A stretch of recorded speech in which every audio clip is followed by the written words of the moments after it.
हाय, मी सपना. कसे आहात तुम्ही? आज गुरुवार आणि दुपारचे वाजले आहेत 1. आमच्या दुपारच्या जेवणाची वेळ झाली आहे. तर आज आमच्या जेवणामध्ये आहे अक्का मसूर, ह्याची आमटी केली आहे. इथे मूग डाळ घालून कोबीची भाजी केली आहे, चपाती आणि काकडी. तर असं हे आमचं दुपारचं जेवण आहे. आणि काकडी सोडली तर ह्याच्यामधला एकही पदार्थ माझ्या आवडीचा असा नाही आहे. कोबीची भाजी तुम्ही कशीही करा, कितीही छान करा, मला अजिबात आवडत नाही. मसूरही मला आवडत नाही. हे सगळं जेवण आमच्या आहोंच्या आवडीचं आहे, त्यामुळे दुपारचं जेवणही त्यांनीच बनवलं आहे, चपाती सोडून. चपात्या मी केल्या आहेत.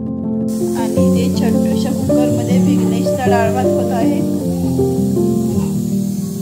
तर या तुम्हीही आमच्या बरोबर जेवायला. Bye bye.